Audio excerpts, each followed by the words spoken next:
सबसे पहले बात उपराष्ट्रपति पद से इस्तीफा देने वाले जगदीप धनखड़ की, जिन्होंने कल रात तक इस्तीफा देकर सबको चौंका दिया। जगदीप धनखड़ ने अपने इस्तीफे की वजह सेहत बताई। उनका इस्तीफा तुरंत मंजूर हो गया, गजट नोटिफिकेशन जारी हो गया। लेकिन अचानक हुए इस इस्तीफे पर तमाम राजनीतिक कयास लगाए जा रहे हैं। विपक्ष को दाल में कुछ काला दिख रहा है, तो सरकार की तरफ से सेहत का हवाला दिया जा रहा है। I will retire at the right time. August 2027. ये बात जगदीप धनखड़ ने 10 जुलाई 2025 को जेएनयू में हुए एक कार्यक्रम में पूरे भरोसे के साथ कही थी कि साल 2027 में कार्यकाल पूरा होने पर ही वो अपनी कुर्सी छोड़ेंगे। लेकिन फिर ऐसा क्या हो गया कि अपना कार्यकाल पूरा करने की बात कहने वाले जगदीप धनखड़ ने अचानक इस्तीफा दे दिया। ये जो कुछ दिख रहा है, यह इस्तीफे के जो कारण है, इसके अलावा भी कारण है। जगदीप धनखड़ के इस्तीफे से हर कोई हैरान है। अपने फैसले के पीछे वजह धनखड़ ने अपना खराब स्वास्थ्य बताया। लेकिन क्या बात इतनी भर है? क्योंकि सोमवार को मानसून सत्र के पहले दिन की कार्यवाही सुबह 11 बजे शुरू हुई तो जगदीप धनखड़ अपने चिर परिचित मुस्कुराहट के साथ सदन में आए और रात 9:25 पर उपराष्ट्रपति के ऑफिस की तरफ से सोशल मीडिया प्लेटफॉर्म एक्स पर उनके इस्तीफे की खबर दी गई। आखिर 10 घंटे में ऐसा क्या हुआ कि उन्होंने इस्तीफा दे दिया? हम सब लोग देख रहे देश का है। कल सुबह तक स्वास्थ्य ठीक थे और चला। सोमवार सुबह 11:16 पर जगदीप धनखड़ ने राज्यसभा में नेता विपक्ष मल्लिकार्जुन खड़गे को उनके जन्मदिन पर शुभकामनाएं दी। Honorable members, the day belongs to the leader of the opposition.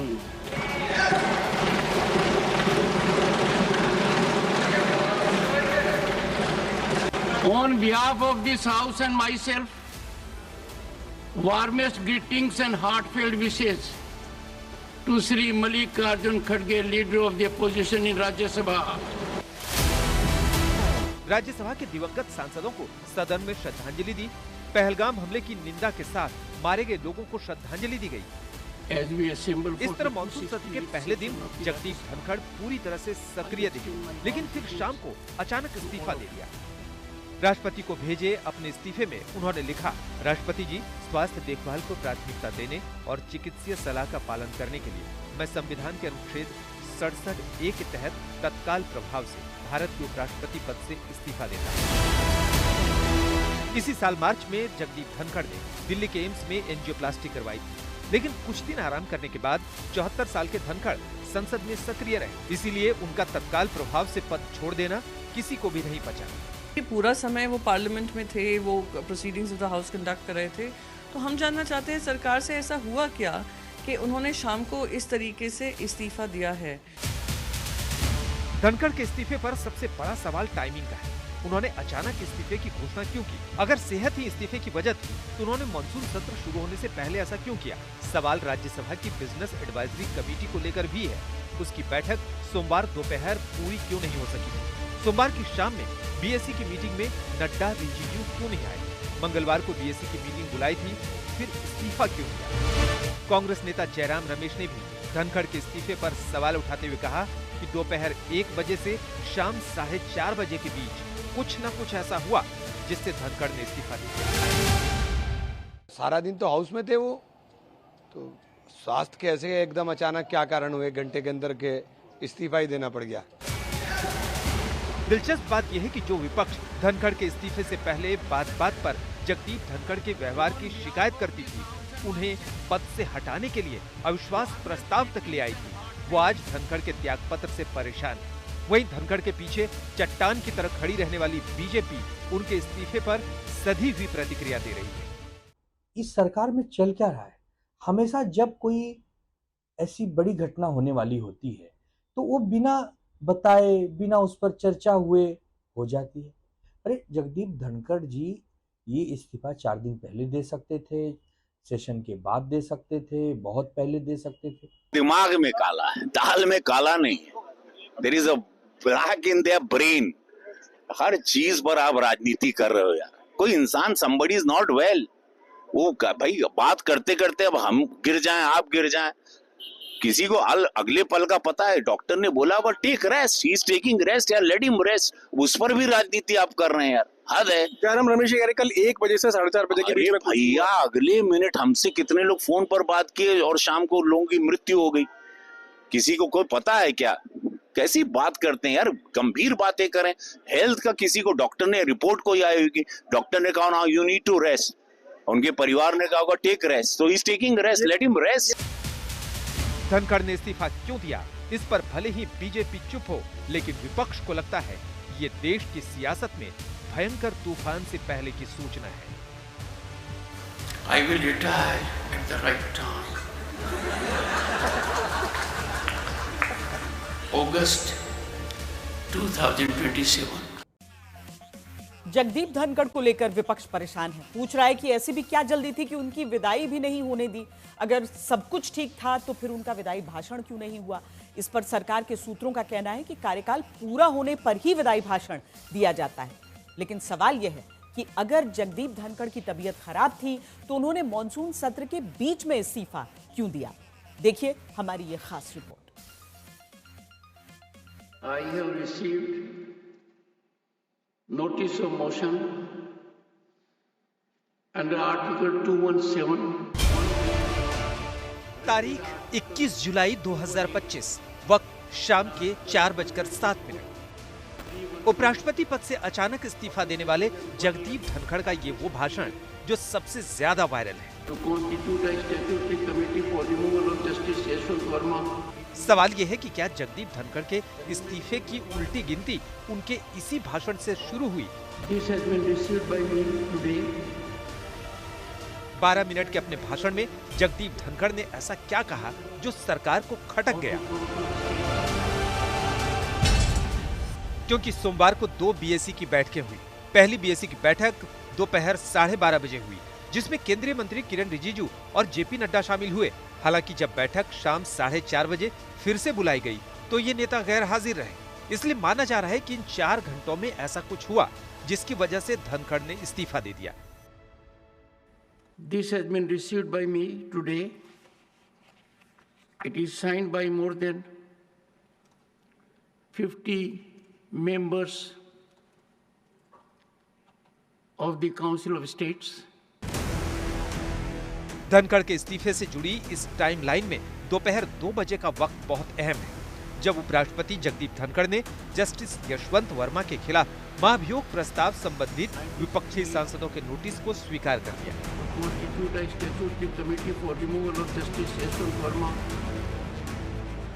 2 घंटे बाद यानी ठीक 4:07 पर धनखड़ ने जस्टिस यशवंत वर्मा के खिलाफ महाभियोग प्रस्ताव पर 63 विपक्षी सांसदों से नोटिस मिलने की जानकारी दी। सरकार जगदीप धनखड़ की इस बात से हैरान रह गई जब जगदीप धनखड़ ने सदन को बताया कि जस्टिस वर्मा के खिलाफ उन्हें प्रस्ताव मिला है। इसकी जानकारी सरकार के पास नहीं थी, क्योंकि जगदीप धनखड़ ने इसकी जानकारी सरकार को नहीं दी थी। सरकारी उच्च सूत्रों का मानना है कि अगर जगदीप धनखड़ ने इसकी जानकारी सरकार को दी होती तो सत्ता पक्ष के सांसदों ने भी इस प्रस्ताव पर हस्ताक्षर कर दिए होते। इस तरह सरकार के लिए बड़ी अजीब स्थिति पैदा हो गई, क्योंकि जगदीप धनखड़ ने चेयर से ऐलान कर दिया और तकनीकी तौर पर जस्टिस वर्मा को हटाने का प्रस्ताव राज्यसभा में आ गया, जबकि सरकार ने लोकसभा में इसे रखने की रणनीति बनाई थी और इसके लिए विपक्ष को भी भरोसे में ले लिया गया था। लोकसभा में लाए गए प्रस्ताव पर विपक्षी सांसदों के भी हस्ताक्षर लिए गए थे। इस तरह जगदीप धनखड़ ने जस्टिस वर्मा के खिलाफ प्रस्ताव की जानकारी सरकार को नहीं दी और यहीं से बात बिगड़ी। यही नहीं, सदन स्थगित होने के बाद जब उन्हें इस बारे में बताया गया तो दावा है धनखड़ ने महासचिव से इस दिशा में जरूरी कदम उठाने को कह दिया। बड़ी बात यह है कि संविधान के विशेषज्ञ धनखड़ न्यायिक सुधारों की वकालत करने में सबसे आगे रहे हैं। FIR in this country can be registered against anyone, any constitutional functionary, including the one before you. One has only to activate the rule of law. No permission is required. But if it is judges, their category, FIR cannot be statewide registered. कहीं ना कहीं जगदीप धनखड़ का ये रवैया सरकार को नागवार गुजरा, जिसकी झलक देश ने ऑपरेशन सिंदूर पर बहस के दौरान जेपी नड्डा के जोरदार हस्तक्षेप से देखी, जबकि चेयर पर धनखड़ बैठे थे। इस हाउस के माध्यम से देश में कहीं यह संदेश नहीं जाना चाहिए कि सरकार पहलगाम और ऑपरेशन सिंदूर पर चर्चा नहीं चाहती। हम चर्चा करेंगे, हर तरीके से करेंगे, और ऑपरेशन सिंदूर के सारी पॉइंट्स को देश और दुनिया के सामने रखा जाएगा। गुस्सा मत करो भैया, अरे गुस्सा मत करो। Nothing will go on record, whatever I will say that will go on record, you should know.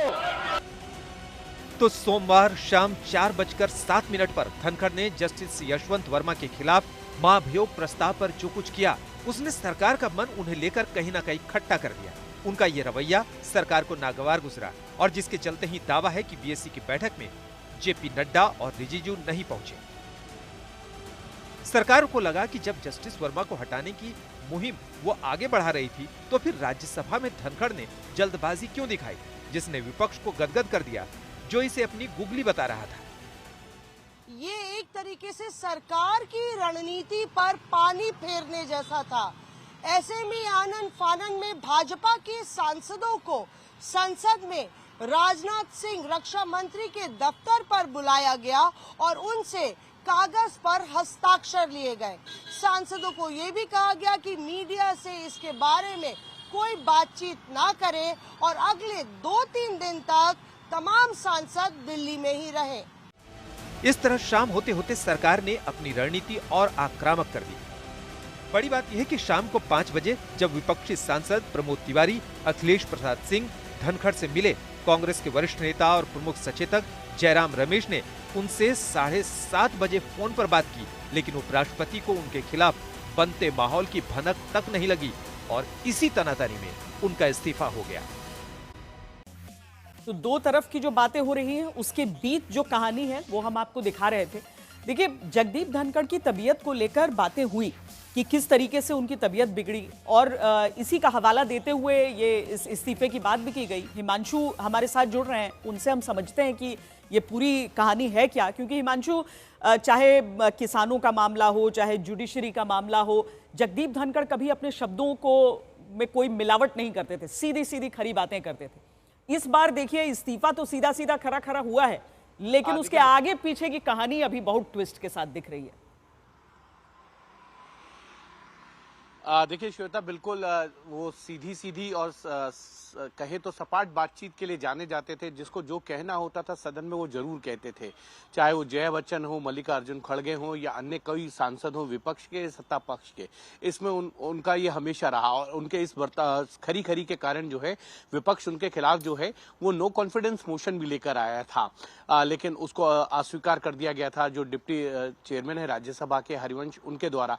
लेकिन एक चीज जरूर है कि उन्होंने अपने स्वास्थ्य का कारण दिया है और ये कहा है कि उनका स्वास्थ्य ठीक नहीं है। उन्होंने, जो हमको बाद में पता चला, उन्होंने अपने परिवार से डिस्कस किया, उसके बाद अनशेड्यूल मीटिंग के लिए वो राष्ट्रपति के पास जाते हैं, द्रौपदी मुर्मू के पास, और उसके बाद वहां पे उनको इस्तीफा देते हैं और फिर एक्स पर पोस्ट कर देते हैं कि उन्होंने उपराष्ट्रपति के पद से इस्तीफा दे दिया।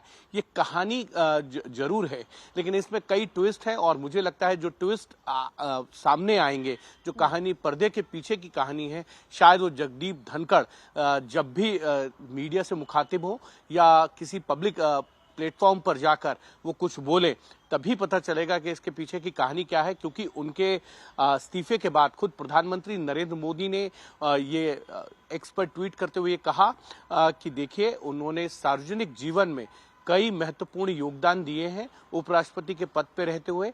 मैं उनके स्वास्थ्य की उत्तम स्वास्थ्य के लिए कामना करता हूं। तो कहीं ना कहीं ये जरूर है कि उनका एक स्वास्थ्य बड़ा कारण है, लेकिन पर्दे के पीछे क्या जो कहानियां, जो सवाल खड़े विपक्ष के द्वारा किए जा रहे हैं, उनमें कितनी सत्यता है, इसको खुद जगदीप धनखड़ ही कभी बयां कर सकते हैं, चाहे वो किताब के माध्यम से हो, लिखकर या जिस चीज से हमने चर्चा की शुरुआत की ना हिमांशु, जहां पर कि उनका सीधे सीधे बात करने की बात हम कर रहे थे, वो हमेशा बयां कर देते हैं।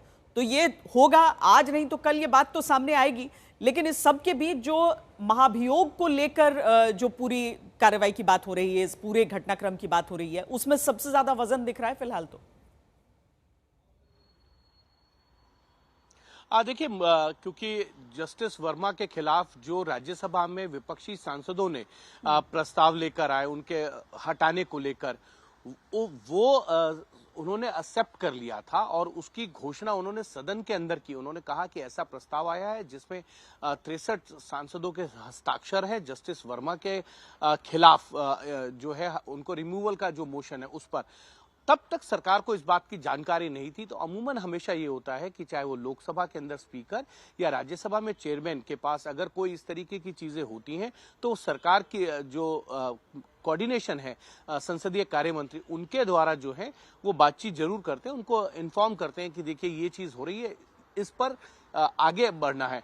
ये तमाम चीजें, इसको कहीं ना कहीं इस जानकारी को, इस इंफॉर्मेशन को जो है वो सरकार के साथ साझा नहीं किया गया, संसदीय कार्य मंत्री के साथ साझा नहीं किया गया। ये कहीं ना कहीं एक चीज है जिससे सरकार के अंदर भी एक थोड़ी नाराजगी थी और कि आपने जानकारी जो है वो शेयर नहीं की है।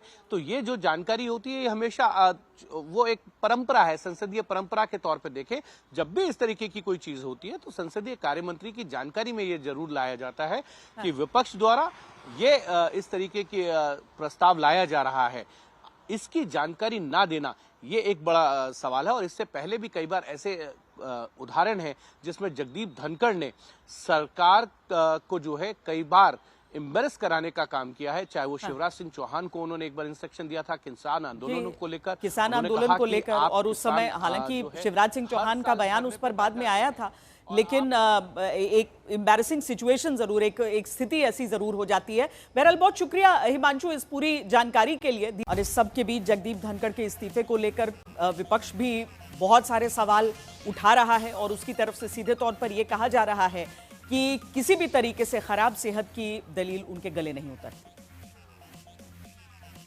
मॉनसून सत्र के पहले दिन तो उन्होंने बहुत ठीक ठाक चलाया था और अचानक से रात में ये सूचना मिली कि उन्होंने इस्तीफा दे दिया है। अब दिया गया है कि लिया गया है, ये सवाल खड़ा होता है। पार्लियामेंट में थे, वो proceedings of the house conduct कर रहे थे, तो हम जानना चाहते हैं सरकार से ऐसा हुआ क्या कि उन्होंने शाम को इस तरीके से इस्तीफा दिया है। सारा दिन आप काम कर रहे हैं और अचानक आप इस्तीफा दे देते हैं स्वास्थ्य कारणों से, तो ये समझ में नहीं आता है। तो कुछ तो बात है, कोई ना कोई तो बात है, किसी ना किसी बात से तो इतने ज्यादा आहत हुए कि वो इस्तीफा देने के ऊपर मजबूर हो गए। कहीं ना कहीं जो एक संतुलन होना चाहिए था, जो एक तैयारी होनी चाहिए थी, वो नहीं है। और ये साफ दर्शाता है कि कहीं ना कहीं जो रिश्ता केंद्र सरकार और उपराष्ट्रपति के बीच में जो पहले जैसा था अब वैसा नहीं है। तो सेहत या महाभियोग क्या बना कारण? जगदीप धनखड़ का जो इस्तीफा आया उसके पीछे सबसे बड़ी वजह क्या रही? दरअसल राज्यसभा में क्या ऐसा हुआ कि राज्यसभा में विपक्ष के 2 महाभियोग नोटिस धनखड़ के इस्तीफे का कारण बने? विपक्षी सूत्रों का कहना है कि धनखड़ को इसीलिए इस्तीफा देना पड़ा क्योंकि वो संसद के ऊपरी सदन में विपक्ष ने चूंकि जस्टिस वर्मा और जस्टिस शेखर यादव के खिलाफ दिए गए महाभियोग के 2 नोटिस स्वीकार करने की योजना बना रहे थे। इस खबर पर ज्यादा जानकारी के लिए हम सीधे आपको लिए चलते हैं अपनी संवाददाता मौसमी सिंह के पास। मौसमी, खराब सेहत और महाभियोग के बीच ये इस्तीफे की पूरी जो कहानी है वो छिपी हुई है। विपक्ष की तरफ से तो लगातार इसी बात पर जोर दिया जा रहा है। जी बिल्कुल, देखिए इसका ऐलान श्वेता, देखिए दोनों का जिक्र 4/7 पे धनखड़ साहब ने किया, लेकिन उन्होंने ये नहीं बताया कि जस्टिस शेखर यादव को लेकर क्या वो नोटिस वो स्वीकारेंगे। पर अगर विपक्ष की नेताओं की माने तो उसके लगभग आधे घंटे बाद 5 बजे उन्होंने इस ओर इशारा किया विपक्ष के नेताओं को कि जस्टिस शेखर यादव पर जो नोटिस दिया गया था विपक्ष का, उसमें 55 में से 51 सिग्नेचर जो है हस्ताक्षर वो सही है, 50 चाहिए होते हैं मिनिमम, और यानी कि वो नोटिस उन्होंने कहा कि वो सही है और कल मैं इसका ऐलान करूंगा कि विपक्ष के नोटिस को मैं स्वीकार करूंगा। यानी कि ये सरकार के लिए बड़ा परेशानी का सबब बन जाता कि 2 नोटिस 2 जस्टिस के खिलाफ और राज्यसभा में और दोनों विपक्ष द्वारा दिए गए, और खास तौर से जस्टिस शेखर यादव को लेके जो नोटिस है उसको लेके सरकार ज्यादा सक्रिय नजर नहीं आई थी। तो ये सरकार को लग रहा था कहीं ना कहीं इसको नहीं आना चाहिए और इसको लेके कुछ ठनी धनखड़ साहब और सरकार के बीच में, जिसकी वजह से 2.5 घंटे में मामला सियासत से स्वास्थ्य पर आ गया। बहुत बहुत शुक्रिया मौसमी इस पूरी बातचीत के लिए। और अब हम सियासत स्वास्थ्य से अलग हटकर उत्तर प्रदेश की तरफ चलते हैं। उत्तर प्रदेश की एक बड़ी खबर हम आपको बता दें, क्योंकि एक दिन पहले योगी आदित्यनाथ और बृजभूषण शरण सिंह की मुलाकात सुर्खियों का कारण बनी।